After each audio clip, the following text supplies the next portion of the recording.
Yeah, I'm gonna. Good morning, folks. Oops, something crashed there. All right, good morning, folks. It is Tuesday morning, and that means it's time for either an office meeting or Tuesday training and tactics. Just a reminder that next week we will not have a Tuesday training and tactics because it's a holiday weekend, and it just makes it hard to try to get anybody here on the day after a holiday. It just really doesn't work very well. So I know I'm kind of being funny with the title here. We got a little more in depth than that, but mini CMA tracking your hood. You guys have all seen me on, oops, let's try to click, oops. It will move my screen. We've talked about market conditions because during my office meetings, oops, I guess let's just talk about market conditions. What is important and what affects the market conditions? And folks online, you're welcome to open up. I do not have you so we can see you just because I can't see much on my screen if I do that, but you're welcome to open your mics if you would like to share. What are the things that make a difference in market conditions that you can think of? Interest rates, things that are happening in our economy. Economy, okay. How about number one, inventory? Inventory, right? Oops. Okay, we'll let it come in twice there. Time on the market, right? That's what we're always looking at. And the absorption rate.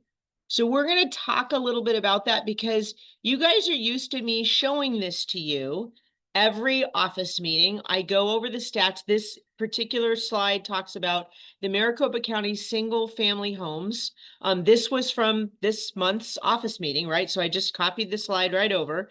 And I'm not sure how many of you actually can see really close up what those lines say. So let's look at this. The top of this is talking about the total number of comparable slides. Now, I pulled over the current to 3 months, right? So, well, actually that through 228, I don't know why that is not the current slide, but that's okay.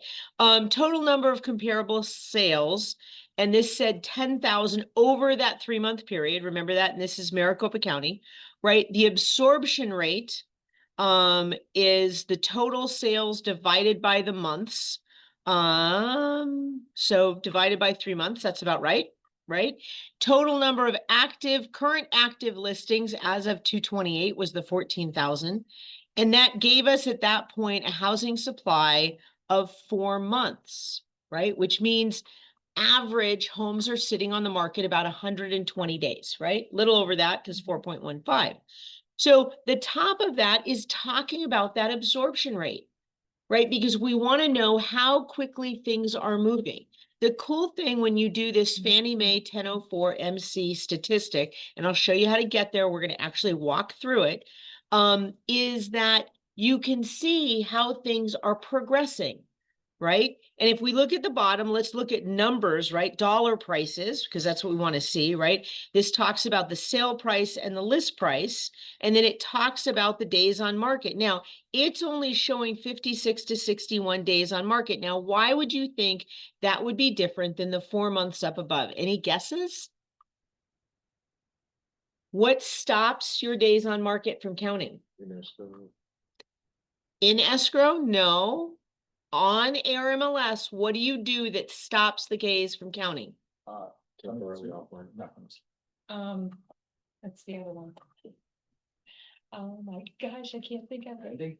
Pending. Yeah. Right? So if you go pending, you know you have a cash buyer or you have a solid deal. Usually people move it to pending after the inspection period, right? So that's going to stop the days from counting. But the number up above, looking at that top one, that's actually counting those days on market, not that's counting the absorption rate, not the days on market. We tend to look at days on market and, oh, look, it was only on the market for 45 days. Oh, let's double check when it went to pending. And you go, oh, look, it went pending on the 3rd day. Okay, it was not a 45, right, that's great, or when it went pending on day 40 and yet sat for another 30 days, that's 75 days on market, right? So the absorption rate is actually showing you what that turnover time really is, because it's stretched out. That's why the absorption rate is so important to see, not necessarily just days on market. I'm not saying don't look at days on market, but, and these are pretty close, right? 56 to 61, the listing days on market to sales days on market. But you can see, I mean, here you're seeing the difference between list price and sale price. Again, it's about 2% though. It's not a huge difference, but it is about 2%. All right, so let's take a look at why we want to look at that absorption rate, because who else uses that? Does anybody know what this looks like, what this document is?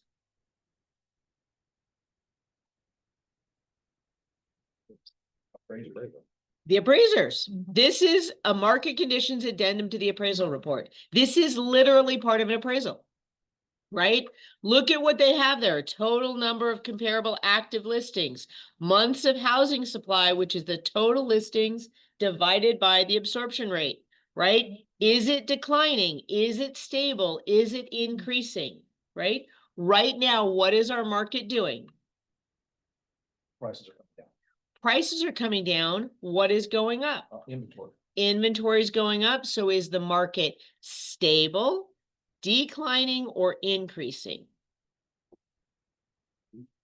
Decreasing. Yeah, decreasing. Decreasing because we have more inventory, and even if we've got a ton of sales, we don't have enough to make up for the increase in inventory. So the absorption rate is getting longer and longer and longer, right?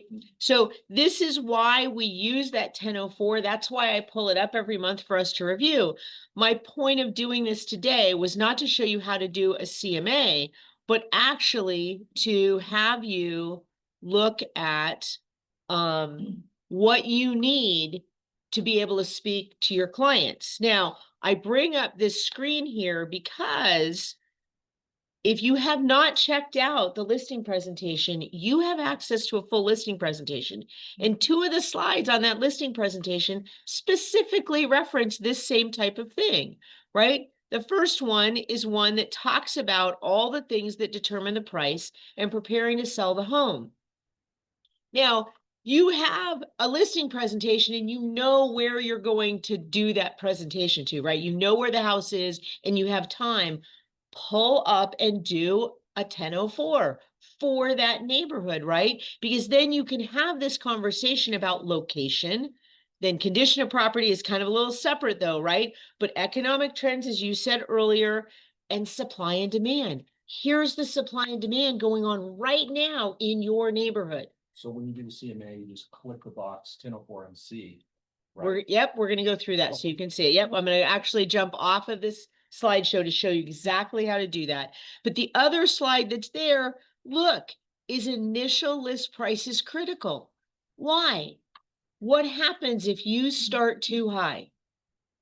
You are always trying to catch that price, right? And trying to convince sellers of this is the hardest thing, right?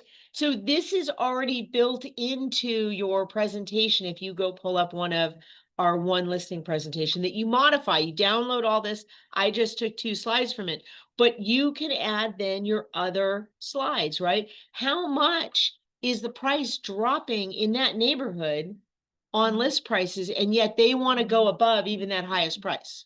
Then you gotta look at seller concessions and put all that in. Right? Exactly. Okay.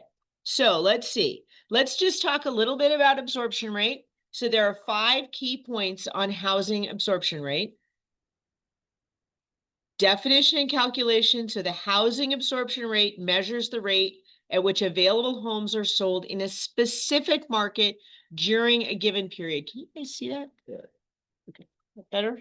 Sorry, that's getting a reflection up there. Right. It is calculated by dividing the number of homes sold by the total number of homes available, right? So if you do a deep dive into a little community, right, you can see what homes are on the market and what homes have sold. You want to take that photo? Yeah. Okay, come on in. This metric helps determine how quickly homes are selling and the current demand in the market. Oh, did you get it? Can I get one? Yeah, yeah. All right, you got it? Now I do. Okay. Thank you. Sure. Number 2, market interpretation. So we have a seller's market, right? This is saying an absorption rate above 20% indicates a seller's market where demand exceeds supply, leading to quicker sales and potentially higher prices. Is that our market right now? No, right? Now they'll tell you we're a little bit in a seller's market, but we'll talk about that. Balanced market, absorption rate between 10 and 20% suggests a balanced market where supply and demand are relatively equal, leading to stable prices. And then of course you have a buyer's market where an absorption rate is below 10% indicates a buyer's market where supply exceeds demand, leading to longer sales time and potential price reductions. I would add their buyer concessions, right? Seller concessions, right, for the buyer, right? And that's what we're seeing a lot of right now. So then number 3 is strategic pricing guidance. So this is where you guys come in, right? Understanding the absorption rate helps aid you in setting realistic pricing strategies for your clients, helping them to understand that, right? In a seller's market, properties may be priced higher due to increased demand, while in a buyer's market, competitive pricing may be necessary to attract buyers. The other thing is you could offer concessions, right? Seller will pay, do a rate buy down, work with Epic. Epic has that, you know, what's it called? I can't remember the name. Sorry, Barb and Lock and List, Barb and Mike. So Lock and List, so they will actually help pay a percentage. List and lock. List and lock? Yep, and we provide a 1% extra. So whatever the sellers are contributing, we'll add another 1% towards the buy down. Thank you for jumping on. That was perfect timing. Yeah, exactly. So, but that is something you can do working with one of our affiliates because they're going to help you be in a position to have your seller help the buyers even before they've gotten any offers, right? So it can help draw people to that property. In fact, one of our agents did it. She had a property on the market. Barb, you could jump in here, what, 90 days? A while. No, And it was like 240 days. And then she did it. And within 5 days, she had 2 offers. Because all of a sudden she was incentivizing something that somebody was looking for and made a difference to them and they jumped on it. So number 4, inventory management insight, right? The absorption rate helps, oops, sorry folks, I did that, helps assess how long the current inventory will last at the current sales pace. For instance, a 6-month absorption rate indicates that it would take 6 months to sell all the current listings at the current sales pace, highlighting the balance between supply and demand. So does anybody remember what it showed on there? But that was a little earlier. But does anybody remember what was on my earlier slide? 4 months.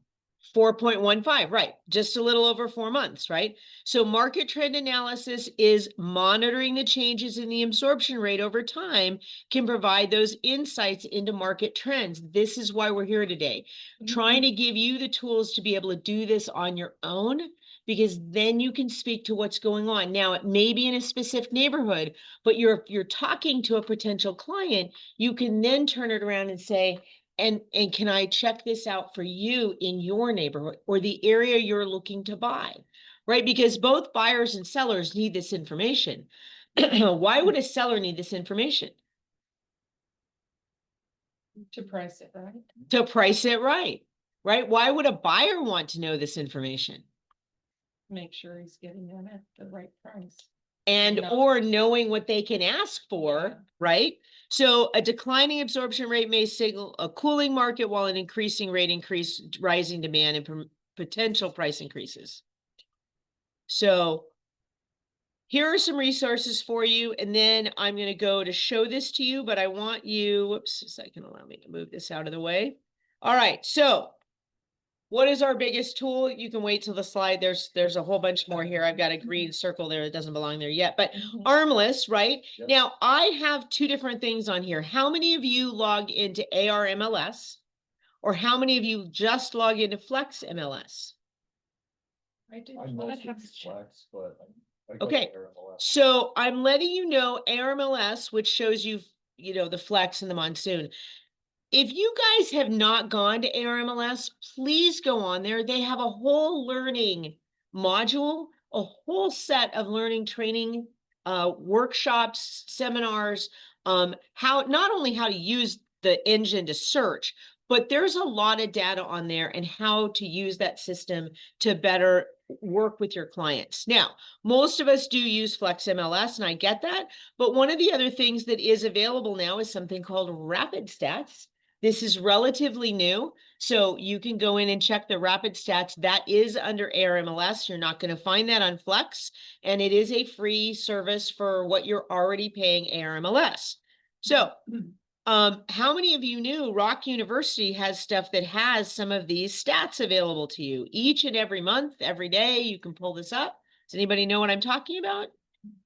I am talking about going in and becoming a VIP member, and you can pull up something called the Market Action Index, and you can actually look at different parts of the market. This one is set for Maricopa County. I pulled that up last night, and this is the answer to the market conditions.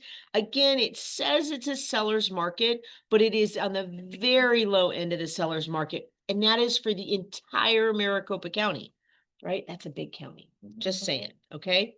All right. So at this time, I'm going to get out of that, and I'm going to go on to, so I can see where my screen is,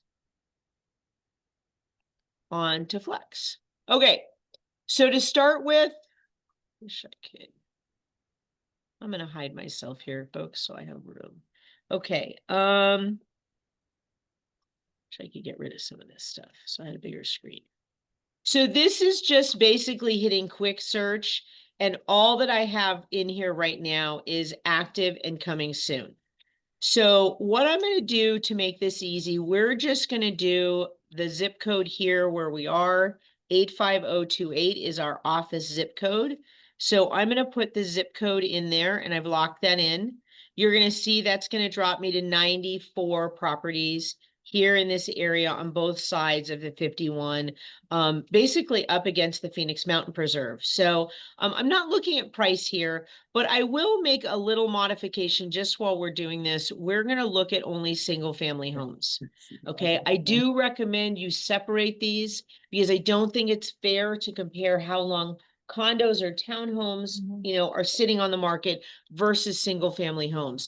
Now, if you really want to do a deep dive in this and want to be a little more, you know, specific, yes, you could do square feet. I don't recommend doing bedrooms, bathrooms, things like that, right? Not on this overall look at the inventory. But if you wanted to do different square footages, right? So smaller square footages versus larger, that's fine. But for now, I would just, all I have is single family, 85028. It says we have 77 active listings, right? Now we're wanting to look at closed, right? So first of all, I'm going to get rid of the coming soon. So I'm just going to do active, not coming soon. Oh, didn't make a difference. There were no coming soon. So let's just take a look just to peek at this. Let's take a look at the UCB, CCBS, and pending. And that is 22 properties that are sitting that way. So my initial number was 77 active. All of the ones under contract is 22. But really what we need are closed listings. We're going to come back and grab those other ones because we do want them for the whole thing. But we need to pull up the date range, right? Now, there are a couple of different ways to do the date range. This is right now going 180, usually it's at 184. I'm not sure why it's 181, but that's fine. 6 months, right? Okay. So there are different ways to do this. If you click on these little arrows, it goes between number of days and the date you're looking at. So currently it is 5/20/25. So this automatically goes to a year prior. I didn't put that in. That bumped to a year ago, right? Doesn't matter if it projects forward because it's not going to take data from the future, right? So it's only going to take current data. So that's fine. You do want a year back. When I run the ones for my monthly meeting, I do them so that they go back. Somebody's got a mic on. If you could mute yourself, that would be great. Using the, I go back to the beginning of the month. So you're getting the whole month. I don't typically go for the date we're actually at, in this particular one. but it's fine. As long as you're consistent, just do it that way. That's not a problem. Now I'm going to go back up because I do want to get in here also the active and the pending ones, because we do want to show that. And that gives me all of that data. Now, what you were talking about earlier was you're going to click on the CMA. All right. And whoops, I did not click on there. There we go. Now, you want to use all results because I haven't gone through and selected things. You just want to pick up all the results that are available. And you will notice it will actually put statistical in there. When you're doing larger and larger areas, the numbers are much greater. It auto defaults to statistical. It will not let you do the others because there's just too much data. So it will automatically do the statistical. I leave the approximate square foot and just click next. Now, this is where you get a couple of options. It initially comes up with total statistics, which includes the total row at the bottom of the statistics analysis. I'm going to show you what that looks like right now, just so we can view that. We're going to come back because that's not, I don't know why it's doing that. We're going to view that just so you guys can see what that breaks down, and it gives you the active UCB pending, closed, and the overall. And this is good data to have. I'm not saying that. I'm just specifically wanting you to look at the 1004, but I definitely recommend you take a look at this, especially if you're taking a listing. Why? If you look at the actives right now and look you know, what is actually sitting on the market, it also gives you approximate square foot range. You can see in this particular area, well, we got some pretty large homes over here. So you got a wide range. That's why I said if you want to split anything up by square footage, you might want to do this. Obviously, a 1,400 square foot versus a 6,500 square foot home are different clientele, right? Different buyers for those two properties. And again, that just happens to be unique for the 85028 because we really do have a wide variety of homes. But normally you wouldn't see that large of a gap. But you could take a look at that, and you can obviously look at what has closed. If you go down to where it says, let's see, agent days on market, cumulative days. Again, those days aren't quite what we're used to looking at, but it's going to give you if you go down to close, it gives you the list price per square foot, which, by the way, guys, I do not recommend you use for anything other than looking at these general overviews to try to see where things are shifting, okay? But we try not to use that. Does anybody know why realtors are not to use price per square foot? Yeah, the wet areas are determined, The what? wet areas, Wet areas. yeah. Bathroom sinks, bathrooms, kitchen, lot values. That's what I was told by an appraiser. Because if your lot is worth 100,000 and someone else's lot is worth 500,000, that's gonna affect the price per square foot. Correct. That's it. So size of lot is usually part of that. So if you've got something that's on a 6,000 square foot lot versus an acre lot, you know, if you're only looking at price per square foot, well, you could, both of those could be 1,200 square foot homes, but the lot size is changing what the cost per square foot is. So that is part of the reason I've never. Way to explain it too. Yeah, I've never looked at the bathrooms, but I have. The other one is particularly in 85028. These are not a bunch of new construction homes, right? So you got homes that have been here a while. If all of a sudden you do get an infill, right, where you may have a new home, or homes that have been completely remodeled, there's no way to know on that number price per square foot. Was that a fully remodeled or was partially remodeled or not touched at all? How do you know which one is which? And you don't. And so that's really the one of the big reasons that I give is like, you don't know if that home has luxury vinyl or, you know, engineered hardwood throughout. And, you know, the Wolf range and oven versus, you know, a GE appliance. So you've got a big wide range of differences there, even just on cosmetic things, but they can be very expensive cosmetic things. So, but again, so we're going to actually just go back to where we were, and we're gonna get rid of the statistical, because I don't want to look at that right now. We want to look at this Fannie Mae 1004 MC, right? So if you check that box, it's gonna give you, it says, will even help you fill out that appraisal report, right? The effective end date of the 1 year period must be less than or equal to today's date. So it has to go back to at least the 5/20, right? Or it can go back to 5/1 if I wanted to pull it back to 5/1, then it's only going to do a year. It's not going to come up to today's date. But let's go ahead and view that so we can see what that looks like. All right. Now, this automatically gives you, because it's gone back an entire year, it gives it to you in chunks of 3 months and then 3 more months, I guess, prior 7 to 12 months, and then the last 6 months, right? Current to 3 months, 4 to 6 months, and then 7 to 12 months. So if you look at where we are current, right, this is to 5/20. Again, we said we had 77 active homes right now. It says this is looking at solds, with 80 sold homes so far in this 90-day period, right? The absorption rate is talking about total sales divided by months, which is 26 per month, right? Does that make sense? And then it says total number of active listings. This is saying 85, which is interesting because we only have, oh, you know what? It's probably taking, I bet it's taking the UCB because they do pull up under active, because we have 77 and that's showing 85. So I'm guessing it's adding just the UCB, not the other ones. Maybe it's CCBS too, but we'll have to run that. We can go back and look at that.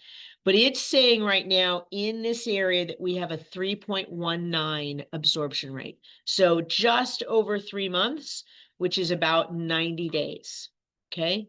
Now, remember, what did we see on the days on market? Well, you can see them right there, 46 to 57, not showing the 90 days. But again, that's kind of the trick of our system when we go to pending. Or people take it off the market because they go TOM and stop that clock for a little while. Then, but all of a sudden it's been on the market this length of time, and it's going to show up here with how long things are actually taking to get off the market. It was listed on this date, didn't close until this date over here. Okay. So valuable information. Now, what does this show you between the 4 to 6 months prior to the current 3 months, right? What is the housing supply for 4 to 6 months?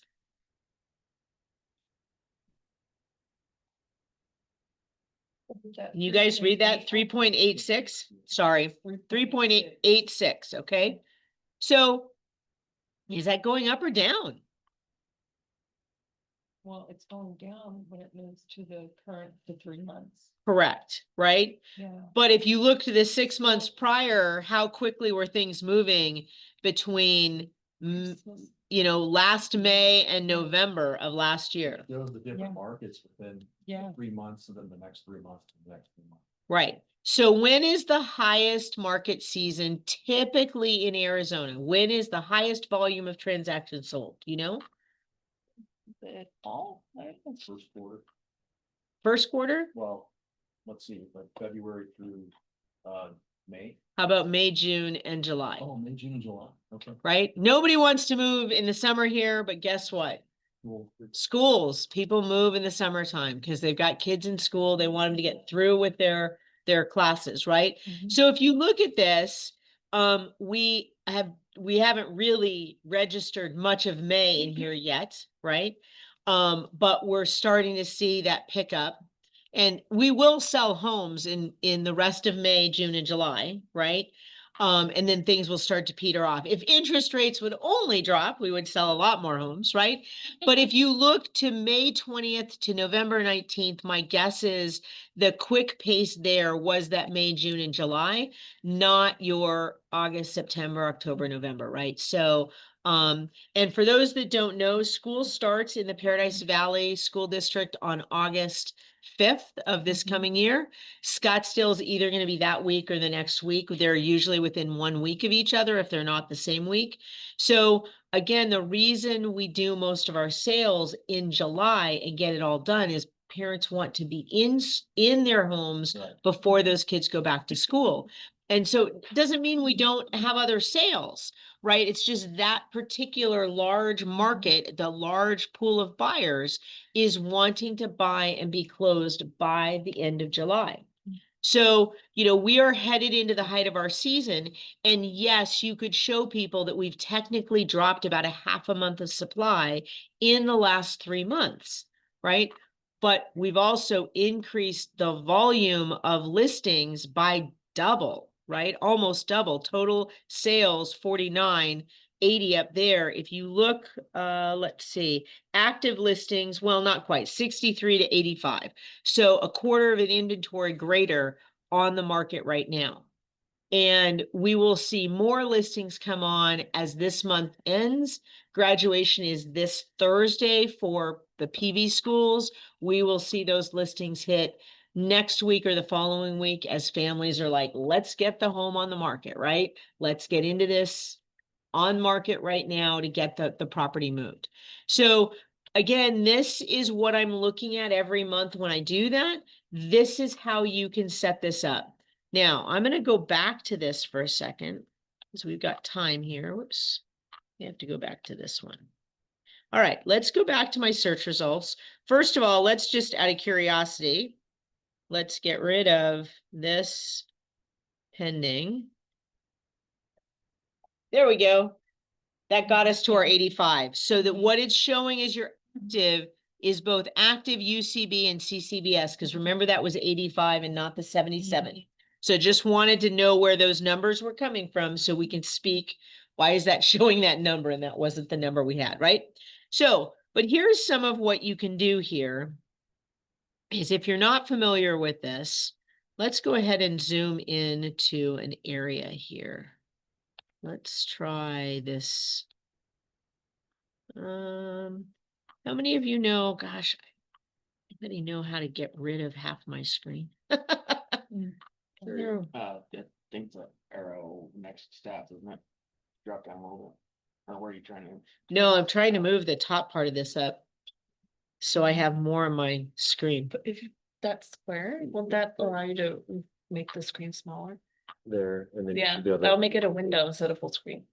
No, What's I yours? want, So other screens Yeah, behind it. that's weird, I don't know. no, I want to lose like my top row here if I can. I just want Move to, the window down. I can't. Hit F12 on your keyboard. F12. Function 12, oh, F12. Yep. Melissa, I think if you hit the up arrow after stats, that you could get rid of that. Well, that gets rid of that, but okay. Well, that's fine. Thank you. That worked. That'll work. Okay, so what I want to do is come in here and look at this. So under overlays, you can go down in overlays here and look to subdivisions. So when I teach my farming class, I teach people to go look in specific communities so you can see exactly what's happening in that neighborhood if you're farming an area. And part of what you want to do is look to see how many homes are in that area. So if you see this Paradise, if you can see Melrose Paradise Unit 6, and there are a bunch of units here. I think 7 is to the left and it goes down here to 28th Street. I guess 1 is on the right, then it does 2, 3, 4, 5, and 6 up here. So if I click on one of these listings here, and actually, let's just open that listing. If you go in here and look at some of the detail here, so one of the things I like to look at is the monsoon. You do curve view if you prefer, but I like doing monsoon, and I'm going to scroll down because I want to see the neighborhood statistics here. So this is just, you find the neighborhood. subdivision, okay? So this is just unit 6. So it was the little section that was up top. I'll go back to it in a second. But this is telling me how many lots are in Melrose Paradise Unit 6, right? So if I go in, that's going to give me 63, right? So I can go back. Let's see how easy it is to go back here. It's not going to do that. Go back to the map. So while we are looking at that, and my overlay disappeared, that's funny.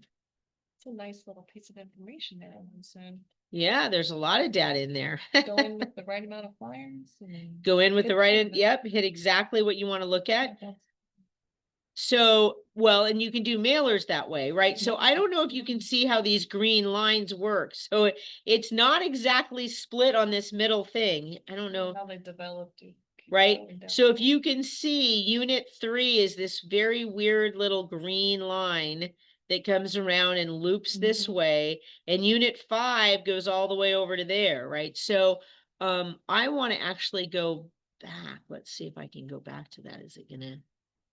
I think I have to go back to the other screen. Okay. So that was unit 6. This is a part of unit 5 over here, believe it or not. So each of these have 2. Unit 6 has 2, unit 5 has 2, unit 4 has 2, unit 3 has 1, right?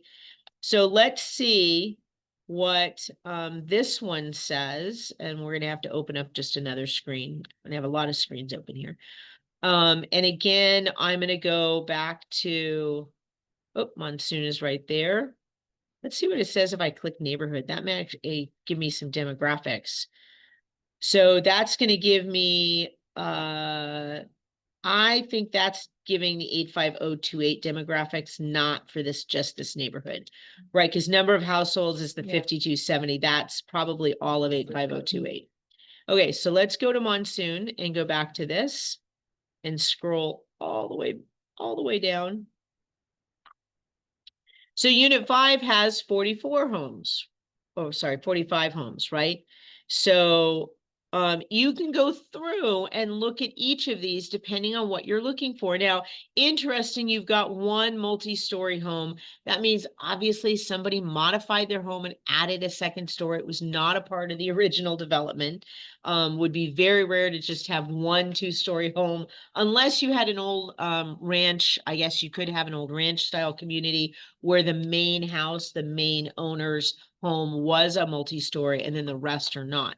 But usually you're going to have, kind of either a blend or just one or the other, right? These were all built between 1970 and 71. Even if something were modified, if they left one wall standing, it's going to continue to say those original build dates. It's not going to show it was built in 2020 just because they took it down to one wall, right? Considered a remodel and not a rebuild, a new build. It's considered a remodel, not a rebuild, which keeps that date there, angers agents, and it angers the seller. Like, I want to be able to show that I built this in, 2020. Everything was replaced except for one wall. Yes, however, you got around all of the requirements by doing a remodel, which make a huge difference, right? So, and you're a general contractor, correct? Yeah. So Nellie's a general contractor. So that's why I know she's sitting here explaining it. I'm like, I know that, you've got that down. So, but this is information you guys can use. And my point of all of this is, if you're a new agent, right? So the whole reason I brought this up is that if you're a new agent, find a community and follow it, right? Because then if you get onto that, your elevator speech, but you need to have the conversation after that first little pitch and somebody says, well, what's going on with the market today?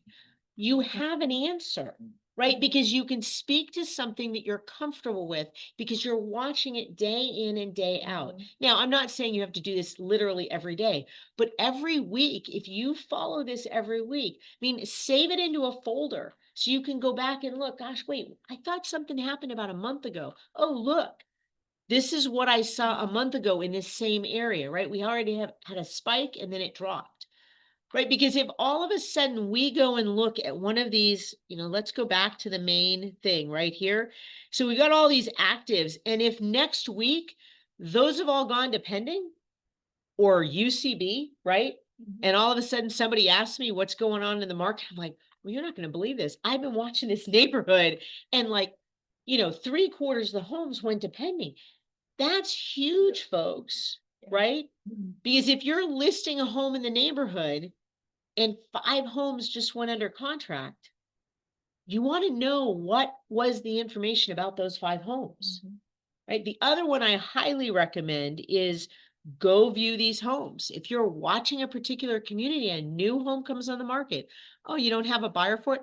I don't care. Go look at the home, right? What makes that home different, better, not so great? Was it remodeled and you're like, that doesn't look so hot, right? Oh, look, they put like the cheapest possible, flooring and mismatched appliances. Just dirty. Yeah. Even if remodeled, Yeah. but dirty, like the contractors, they sweep and they go. Yeah. Like you need to go in after them like a crew, really. Yeah. Right. Yeah. Well, and there's actually some new build homes out there, and this is not what we're looking at, but new build homes. If you have not looked at some of these new build communities, if you happen to go to Maricopa or Casa Grande, and I'm not going to name builders, but you will find it very quickly if you're looking for price point and your client emails you, goes, oh, this is amazing. This is $275,000. I want to go see this. I'm like, 275. What is selling for 275 at 1,800 square feet? Yeah. Like That's right. what? And so I'm like, okay, let's pull up some of these. Let's go in. And we walked in and I looked around and I said, okay, I want you to take a really good look around. And I want you to look at the finishes, like really carefully look at the finishes. And then we went to the next home and I was like, do you remember what I said? What did these finishes look compared to those? Like, oh my gosh. Like, What are some of the things- yes. Nellie, what are some of the things you look for? When you see a remodel, I mean, I see some. Looking at the trim, I'm looking at the edge around the windows. So if they've replaced the windows and they just caulked and wiped their finger and painted that, it looks bad. Oh, sure. It's bad. Yeah, you're fine. Yeah, it's those kind of finishes. It's like a nice white vinyl window, but did they take the time to finish the drywall on the inside nice? That's Right. something Stuff that like I've that. seen. And just like the tile, the grout, like, yeah. How Grout how color wide? selection, Right. how did they wipe it clean? Once it's dry, you can't really fix it. So it's all about like, you can have expensive tile installed bad and look bad. You can have a $1 square foot tile installed with a laser, nice grout and look like $1 million. Wow, Yes. cool. Good Right. info. Thanks. So, all of these things are things that help you as you start to go research your area. And as a new agent, what I want you to do is find that area you're comfortable with. Go in and out of those homes so you can speak to your truth and then turn it around and offer your services to somebody else to say, how can I help you? Can I look up your neighborhood? Are you looking to buy or sell? Now, obviously, when you're looking to purchase, you're not doing this type of deep dive when you're looking to buy homes. You're trying to get them to look at some broad area. You're not going to hyper focus into one area. But the point is that it helps you to become comfortable as a newer agent with what is going on, or a more experienced agent. If you haven't been doing this, it's an opportunity to really focus on something and be able to have that conversation with either a buyer or seller for what they're looking for in a home and what your experience is with what is happening with the market today. Right. If you've been listening to our comments that I make at these monthly meetings, showcasing what is happening with the market, we all can feel when the market tightens or when the market loosens up. Right. If you were selling in 2020, 2021, and you were getting 40 offers on properties and you're like, oh my gosh, right? It was crazy. We do not have that market right now. We are trying everything we can to get our sellers to get their homes sold without having to, throw the kitchen sink in with everything else, right? And for buyers, we're trying to help our buyers get a part of that kitchen sink, right? What can we get from the seller for this? But what is the hardest for agents is being able to speak to that on something that they're comfortable with. What I'm hoping today gave you is something that you can use to become comfortable with talking about the market. Not what you're reading in the paper, not the news blurbs, but you actually looking at what is happening in a neighborhood that you're watching. Because as Nellie said, you start going and looking at some of these homes that have been flipped, and you can see why a few of them are sitting on the market. Yeah, it was redone. Well, they didn't do a very good job on that home. We worked for a client who was prepping their grandmother's house for sale because she had to go into a care facility, and they had done some DIY stuff, and we came in and were like, let me redo this. Client's choice of words. He's like, you can have like a pile of doo-doo and put glitter on it and it's still doo-doo. You have to like do it right. You can put glitter on anything, but that doesn't mean underneath. Lipstick on a pig is usually what I use. Yeah, so true. So true.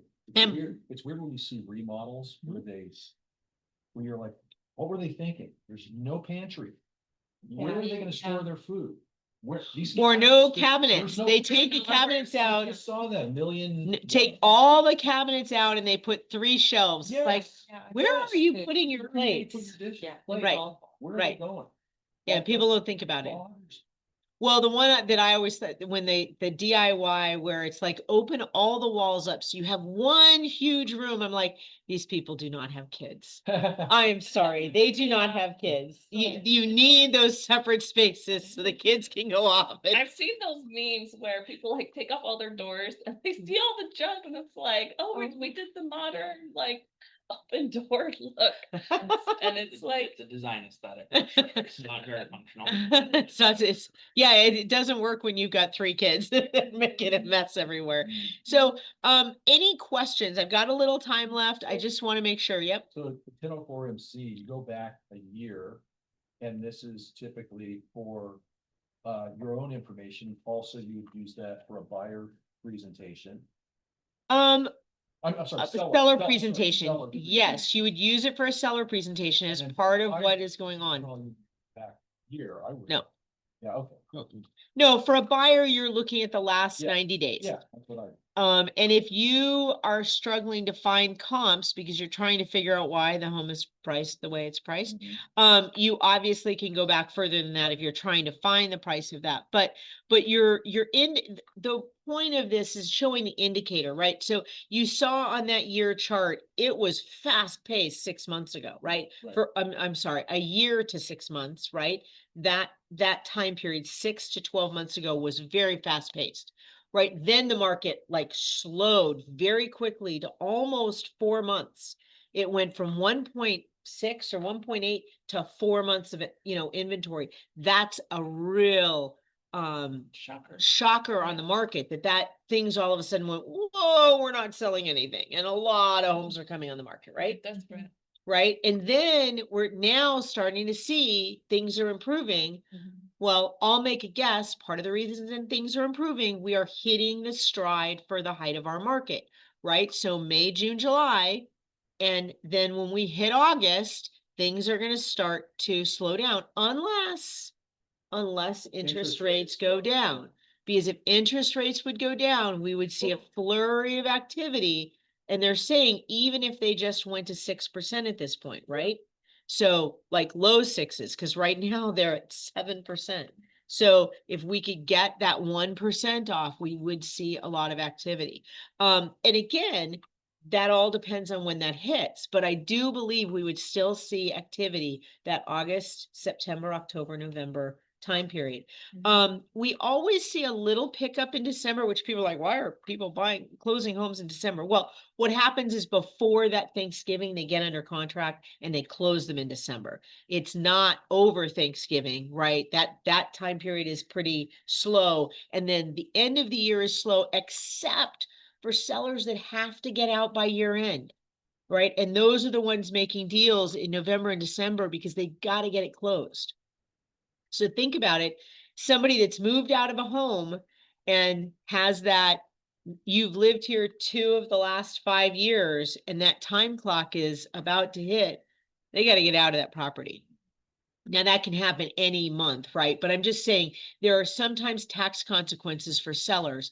And so there can be last minute sales that need to be pushed if they've got to get out of them at the end of December.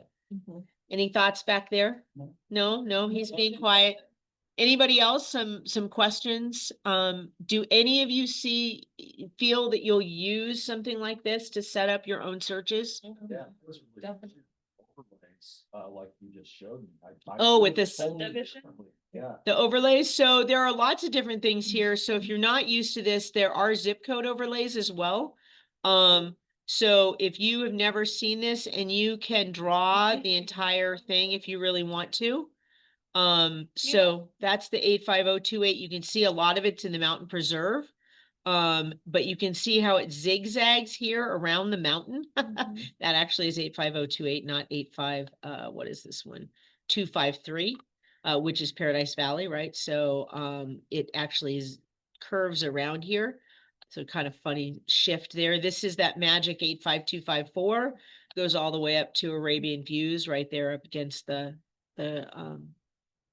canal.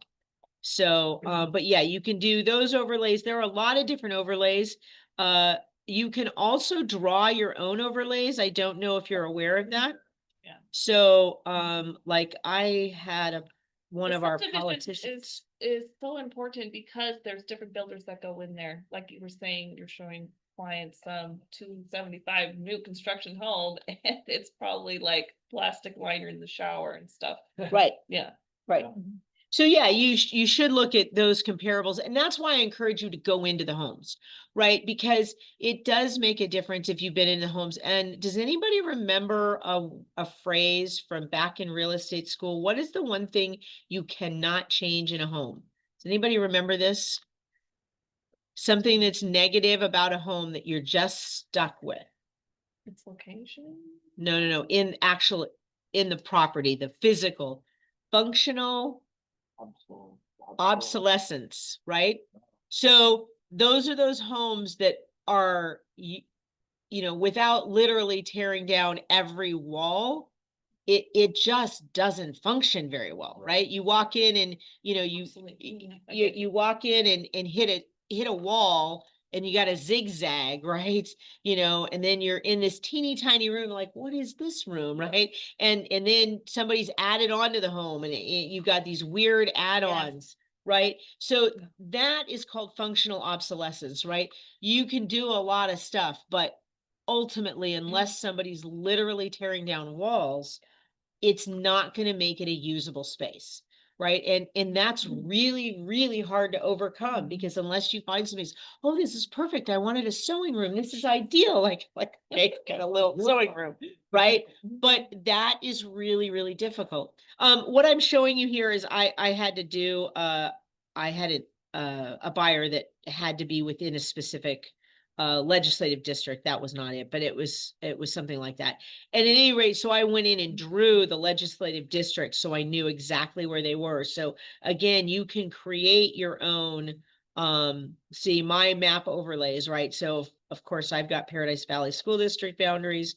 So because I do a lot with the PV schools, right? So for those that did not know just how large PV school district is, it is massive. People did not realize it went that far north, east, west, whatever. So, you know, but if you do have somebody that's looking in a particular area, you can go ahead and literally draw the map out and then save it, which how it ends up on your own overlays, right? So if you, those that don't know the Arcadia district, right? So everybody's like, what's Arcadia? Arcadia is just the little smile, little eye or the smile. That's Arcadia. For those people that go Arcadia Light Arcadia or Light. Yeah, no. Miles. Yeah, light now. There's an extra light. Yeah. I had a question. I was trying Yeah. to search up senior communities, mobile home communities where you own the land, and I couldn't figure out how to search where they own the land, because there's different ones. There's one where you just own the mobile home and you rent the land, and there's ones where you You can. I would own think the you land could as do well. How do you lot- search that I would difference? think you could do lot size of Oh, okay. 0 to 75. Yes. Oh, okay. lot size would be the difference if you're actually owning the lot. Yeah. And I don't know how to get out of what I'm in. So I can actually see the rest of the screen. Let's see if we go to here. Ah, my Zoom screen keeps getting in the way. There we go. All right. Let me get to my search. Try going down that. Let's try. Ooh, that's totally different search. Hold on. Hang on a minute. Move. Can't get that to move. Okay. So should be able to go back to this. All right. So let's go to, here we go. So the question was, how do you do a mobile home On land where you. on land? So for those that don't know, you can go down to add a field. Oh, by the way, let's do this really quickly. I think it's special listing conditions, that's age restriction. But then I couldn't. So figure out special listing condition does have, age restriction. and you want to change the or to and. Ah. Okay, so that's the only thing coming up. Mhm. If you do or, it gives you everything else as well, because it's or, so you want to do and that's going to lock that in. And then if you want to add a field, oops, I had to add a field there. So you wanna- Melissa, I don't see the screen online. Is it still there? The screen? Should be. Does anybody Yeah, else? I can see it. Yeah, Oh. it's still showing. So land. So if you want to go in for, No land lease fee. you could do no land lease fee. So there are a couple of ways you could do that. And see what that does. So that's giving you 266 is the result. But I want to, whoops, I want to go back in. I want to show you guys something else here. So, let me get rid of that. Just gonna go to active here. What was I gonna show you? I know. Those of you wanting to know how to search for Realty One Group listings for open houses.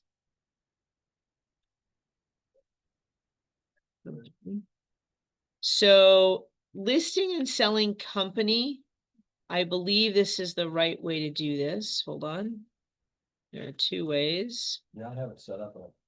It always takes me a while to remember how to. Okay, so if you use the word company, a lot of times people want to use the word office. The problem with office is we have 8 offices, and actually we have more than that because Russell Shaw technically has his own office. So there are more little offices than you know about. But if you use company, you're going to get the 3 Realty One Group companies in Arizona. Realty One Group, which is all the corporately owned offices. Then Realty One Group Integrity, which is in Tucson, and Realty One Group Mountain Desert, which is west, north, and east parts of the valley. And so they own a bunch of franchises all the way that loop around us. And if you click on the Realty One Group, which is the REOG03 as the company, right? It is going to show you 1,125 current active listings that are single family homes. If I take that off, you're going to have even more than that, right? So 1,500 listings. So you can modify this if you don't want to have, you could do days on market. So again, down here, you could add a field over here and change this to do days on market. So you do agent days on market, and you can say you don't want anything over, say, 100 days on market. That's going to reduce that to 1,000 listings, right? You want to tighten it back in. Let's do it 48 days on market. So maximum 48 days on market. That's weird. Why did that go? Oh, there we go. I was like, how did it go up? Okay, so 631 that have been on the market less than 48 days, right? So if you're looking at those and wanting to find properties to hold open houses, this is how you set that up. Need to save that for somebody else, but you can see they are all over the place. I recommend going in and probably doing a zip code or at least a city that you want to focus on. So let's just go ahead and there's only one in 85028, but let's do 85032. Right? So that's going to give us 6, right? So again, you can map an area that you want to look at, but this will at least give you an opportunity if you want to go find open houses that are listed by other Realty One Group agents. Does that make sense?